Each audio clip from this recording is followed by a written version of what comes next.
Хөвч төрдөг байж.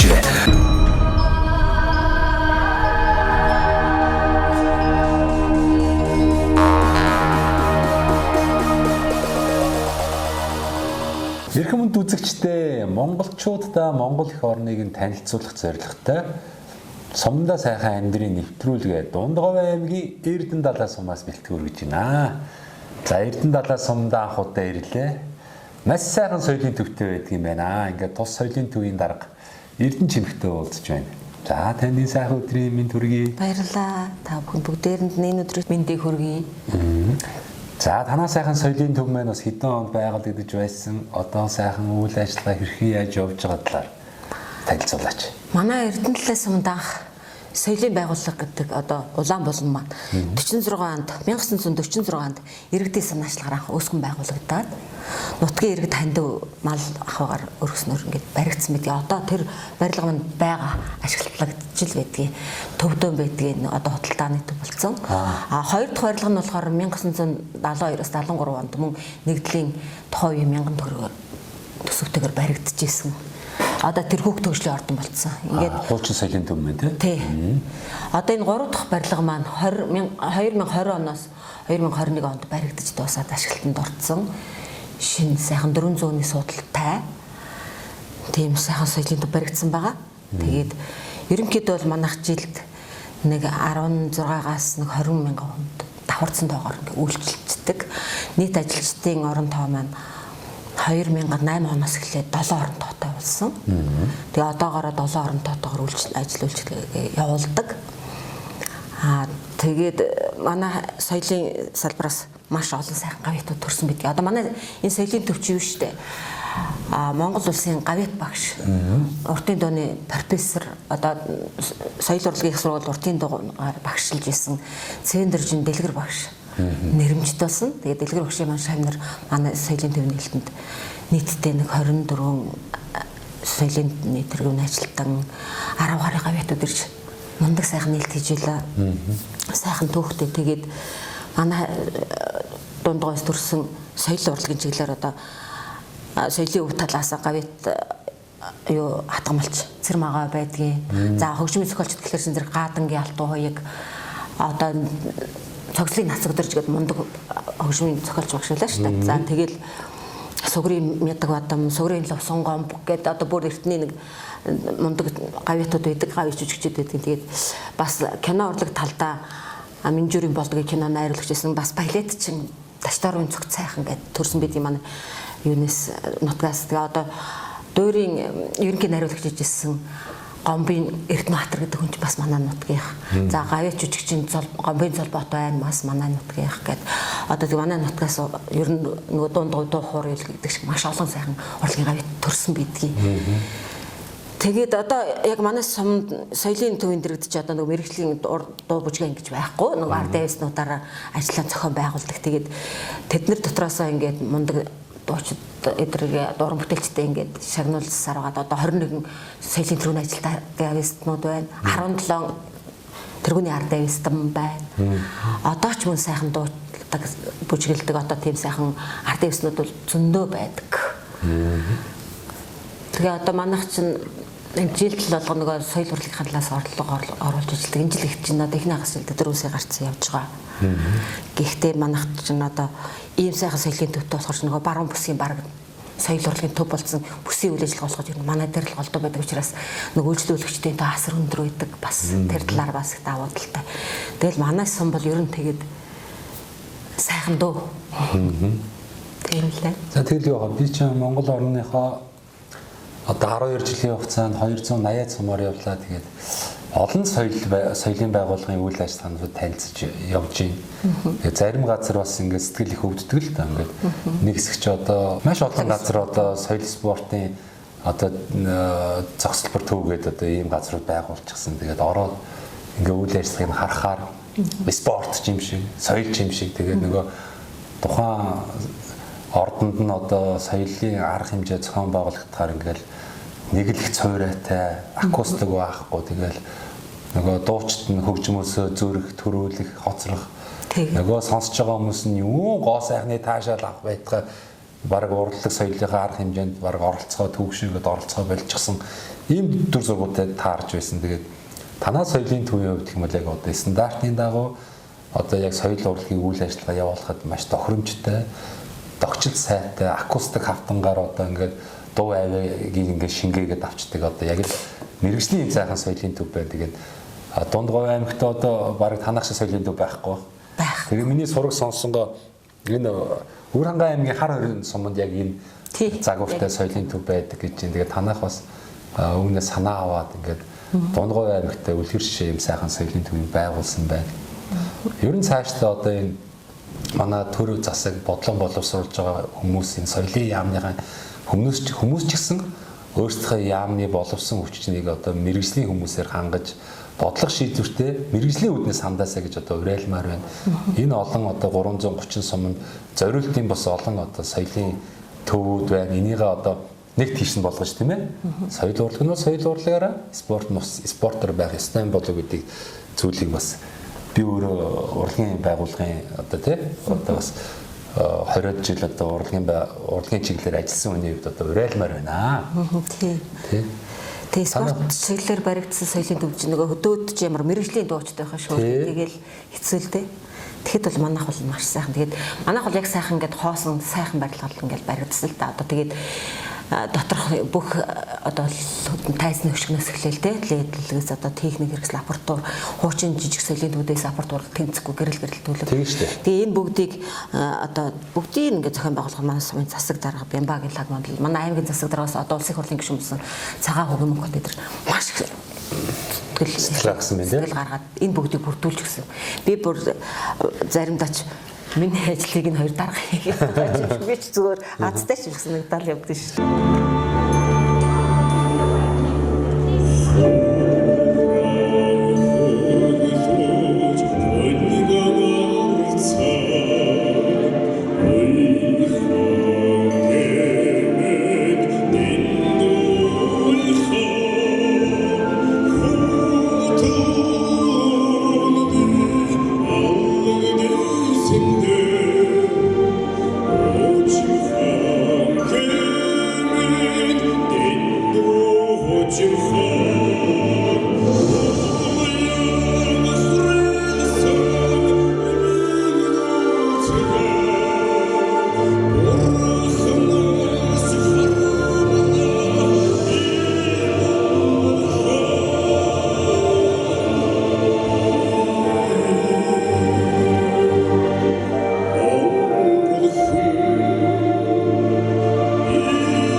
Соёлын гэгэрүүлэх энэ соёлын байгууллага бол одоо суманд маш их ач холбогдолтой байгаа. Тийм шүү дээ. Ингээд зарим юмыг харж байхад л одоо ингээл ер нь сумын соёлын төв гэж байх ёстой юм уу, ёсгүй мó энэ төр гэл одоо зарим хөрсөндөх амьдралаа мэдхгүй энэ гадаад дотоод явсан нөхдүүд гэж ярьдаг юм байна.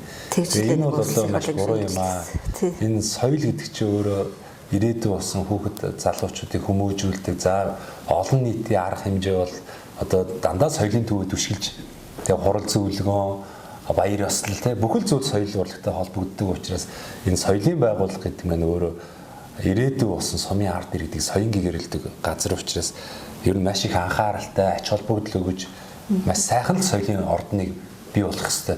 Одоо бид нар чинь хүүхэд байхад дээр үйт чинь нөгөө сумын соёлын төвд чинь нөгөө бүр грек ромын загвартай те ийм гоё багантай ийм хуучин чулуун соёлын төвд маш их байсан шүү дээ. Одоо энэ маань ч зөөрсөн байна.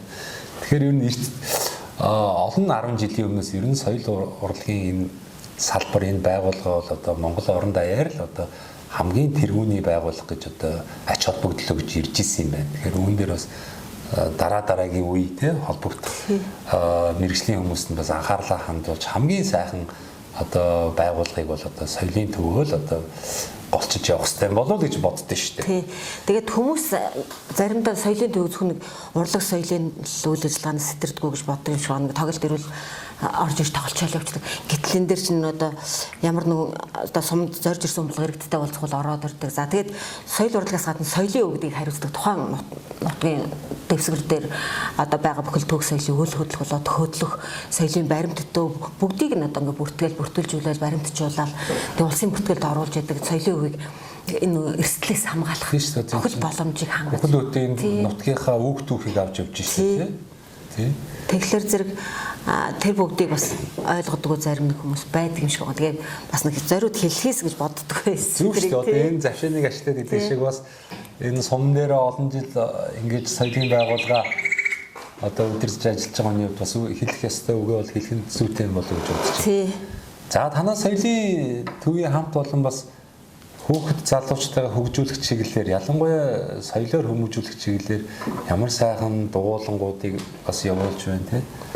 Тийм манайх одоо дэрэгдээ 8 төрлийн нэр төрлийн дугуйлан явуулдаг.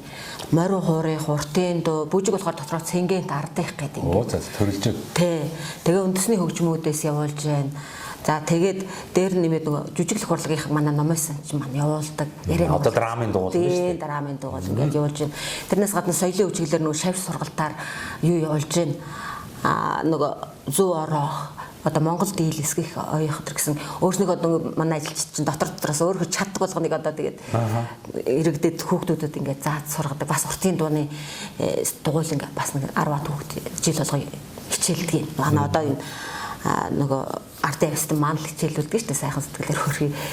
Ер нь бол тэгээд төдөг соёлын төвд бол орон тол өстэй хэцүүтэй. Нэг 5 хүн бол 10 хүний ажлыг л хийдэг байхгүй юу? Тэгин тий. Жохон дотмог л өгдөг. Тэгэл ардын авьяаснуудаа авсраал явна да.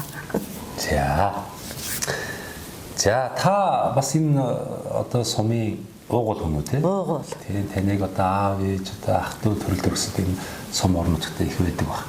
Хуучны сайхан ахмад буурлууд ер нь энэ Эрдэнэ далай сумын тухай юу гэж ярьдаг юм? Юугаараа онцлог юм те?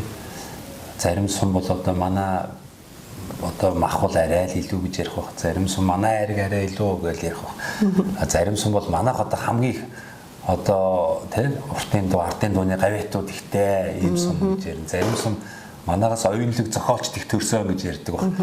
Яг Эрдэнэ далай сумын онцлог юу вэ? Манай сум бол мал аж ахуйгаар ер нь улсад 1-2-оос нэг хойш ухарддаг. Нэгэд хоёрдуул айраг адуу сайтай. Тэгээд тэрнээс гадна юу гэдгийг хуурчшуул хөгжүүлээ сонсол яриад шүү дээ. Богдын хоолыг ширгүүний ингэрээс үлдэжсэн гэдэг. Эми ургамал ихтэй гэдэг ингэдэг байсан. Тэгээ одоо бол манай малчтай одоо дунд гуй Эрдэнэ далайн айраг адуу маха гэдэг бол одоо мал аж ахуй талаар бол ер нь улстай алдартай л гэж би хувьдаа боддгийг. Гэхдээ алдартнууд их төрдөг хүн ам ихтэй. Ер нь энд төрсөн хүмүүс нэг энэ нутгаас нэг ч явчих юмсан гэж боддгоо гэж боддог шүү дээ. Би ч одоо насаараа л энд байлаа. Аав ээж минь ч насаараа энд ах トゥ минь ч гэсэн тэгэхээр зэрэг би их өгөөчтэй сайхан. Тэгээ гаднаас миний л нэг хувийн дүгнэлт шүү дээ. Гаднаас ирсэн хүмүүс бас хийлтэй сум шүү дээ. Тэгэхээр зэрэг би Эрдэнэ далайгаан бол ерөөсөө их сайхан, дэлгэр сайхан нутаг, далай шигээ сайхан, нэр шигээ сайхан нутаг гэж боддог шүү дээ. Манай сум чинь соёл урлаг тал дээрээс маш олон хөгжмийн зохиолчтойгоор онцлог гэдэг. 6 хөгжмийн зохиолчтой. Нацаг дөрж багшийн шавнар гэдэг айгүй олон хөгжмийн зохиолчтой. Буурал хүн байсан да? Тий. Би уулзч л байсан. Тий, нацаг багшны нэлээ эрт бурхан болцсон. Арайл залуул явсан. Тэгтэл айгүй их юм бүтээсэн. Тэгээд нацаг багшийн маань юу шавнар чидргээл тэгэл алтойг зохиолчих гэсэн тий. Унгаа харин алт ойг штэ тий. Тэдний шавнар гээд нийт ер нь 6 хөгжмийн зохиолчтой. Одоо эндээс төрөгч байх одоо соёл урлагийн сургуулийн хөгжмийн зохиолч ангид хөгтүүд байдаг. Тэгэхээр манайд бол хөгжмийн зохиолчд их төрдөө штэ. Бас тийм онцлог байна тий. Тий онцлог. За тэгээд бас их сайхан байна. Их сайхан Дундгой аймагт жишг юм сайхан соёлын төв байдаг юм байна. За танд бас нэгэн сайхан би бэлэгтээ ирсэн байгаа. Манай нэвтрүүлгийн хамтрагч байгууллага Мөнх Ампер Construction гэдэг одоо Монгол залууч байдаг. Барилгын материалыг Монголд одоо бүх төрлөөр нь үйлдвэрлэх юм зорилготой залуучууд байдаг. Тэгээ манай нэвтрүүлгийг бас их дэмжиж үздэг. Манай нэвтрүүлгээр одоо сум орон нутагтаа сайхан амьдрах гад байшин саваа барьж байгаа, ажлын байраа бий болгож байгаа ийм сайхан хүмүүст бас бэлэг болгоорой гэдэг компанийнхаа үйлдвэрлэж байгаа барилгын материалыг 10% хөнгөлөлтөд одоо худалдаа авах эрхийг одоо олгоорой гэсэн. Тэгээ баярлалаа. Мөнх Ампер Construction. Та одоо хашаа байшингаа сайхан тэ өргөтгий гараж саваа барих юм бол бас хандаарай. Мөн танд хувьд тань болон за байгууллагын хэрэгцээнд магадгүй одоо бас засвар үйлчлэгээ хийх гээд барилгын материал хэрэг болж магадгүй байна. Тэгвэл бас хандаарай. Энэ компани нөгөө сүүлийн нөгөө хүмүүс хэрэглээд байгаа лего блокгүй шүү дээ, том блокийг үйлдвэрлэж байна. Хөөсөн дулаалга, сэндвич хавтан, за барилгын дотор гадар бүх төрлийн будаг эмүүлс, чулуун будаг гэдэг одоо байшин байгууламж барихад шаардлагатай бүхий л барилгын материалыг Монголд үйлдвэрлэх зорж байгаа юм залуучууд байгаамаа. Мундаг залуучууд энэ үйлдвэр Монголд бас үйлдвэр хөгжүүл их сайн байхгүй тийм. Мундаг сэтгэлтэй. Яг энэ одоо барилгын материал гэхээс би бас нэг шүүмжлэлтэй боловч нэг санаа авсан дээр бас нэг юм хэлчихье гэж болно тийм. Энэ соёлын төвүүдийг бүжгийн заалгүй зорж өгöd байгаа байхгүй юу? Яг тэр зэрэг зэрэглийн талбай бүжгийн заалыг нөгөө тийм их ашигтай талбай биш гэж үздэг юм шиг байгаа юм. Гэтэл нөгөө хөрсөн дээрээ хүрээд ирэхээр бүжгийн заалгүй соёлын төвүүдэд хөдөөгнийхэн жижиг нэг сумын цэнгэл хүсдэг байхгүй баг 7 хоногт 2-3 удаа явуулахыг хүсдэг тий. Гэтэл бүжгийн заал байхгүй зэрэглэхийн тогч саналыг бараг авч байгаа бүжгэлтэй. Тэгээд тэр саналуудыг зөөгөөд ахлаар зэрэг нөгөө үзүүрийн үйлчлэгээ бид нар ч ингээд шатлсан ингээд сандлаар үзмээр идэг тогтойхон тий. Энэ манайх том юм чинь гэтэл бүжгийн заалгүй учраас нөгөө намхан ингээд нэг жигд ийм хавтгай шалан дээр тавьсан сандал дээрээс би нэг араас өндлөсөж баг үзээл нөгөө сандлаа дэлгээд ингээд бүжгийн заалгүй бариад идэгт би жоох юм згэлдэг. Тэгээ одоо би тэр барилгын компани нэг ингээд санаа авлаа та. Манайх бас нэг бүжгийн заалтай бариулчихсан нэмэлтээр тий. Одоо бас л давхар одоо эдийн засгийн талаар давхар асуудал үүсэж байгаа байхгүй нэгмсэн соёлын төвүүдийнхээ барилгыг бүжгийн заалтай зураг хийцдэг байсан бол бид дахин ингээд бас нэг байдалд орохгүйсэн байх гэж бодож байна. Тэгэхээр бүжгийн заал барих санаа байгаа. Тэгэхээр тэр барилгын компани залуучуудад баярлалаа. Бас тийм бодол байгаа гэдгийг хэлье. Дамжуулал. За танд бас сайхан боломж болдог. Энэ завшааныг ашиглаад цэнхэр дэлгэцээр Эрдэнэ далай сумынхаа сайхан нутгийн зон олондоо за одоо бас оюутан ахуй цагийн анд найз нөхдөдөө тийм ээ Монгол орны өнцөг болон бүртэл ажиллаж амьдарч байгаа. Тэгээ таныг таньж мэддэг бүх сайхан хүмүүстэй сайхан мэдлэгээ өргөж тийм ээ. За Дундуу аймгийн Эрдэнэ далай сумаас төрж гарсан уугуул, суугуул бүх иргэдтэй энэ өдрийн ямар амгалан гэлтгаа та бүхний минь юу сонсон 9 цагаас дандаа биелж байгаарэ. Тэгээ нутагтаа сумандаа ирж сайхан амьдраарай. Манай сум эд хөгжиж байгаа шүү л гэж захий. Тэгээ намайг таньдаг бүх хүмүүстэй хамгийн сайн бүхнийг хүсэн өрөөё. За тэгээ мэдлэгээ чинь бас сайхан урлагийн номертой бол гоё тий. Тэгээ одоо бас соёлын төвийнхээ авиаслаг ардын авиаснуудыг бас сайхан урлагийн номероос үзэгчтэй бас сайхан бэлэг барь. Тэг н одоо манай Монгол улсын соёлын тэргүүний ажилтан ардын авиастан ишгэлэн чойсрон гэдэг уртын дууд бол манай нэг нутгийн сайхан залуу би. Тэгээд морин хуурч манай хөгжим багш мундаг морин хуурч хөө байгаа. Өл зөвхөн зөмбөрл гэдэг тэр хоёр урлагийн номер үзүүлнэ.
show.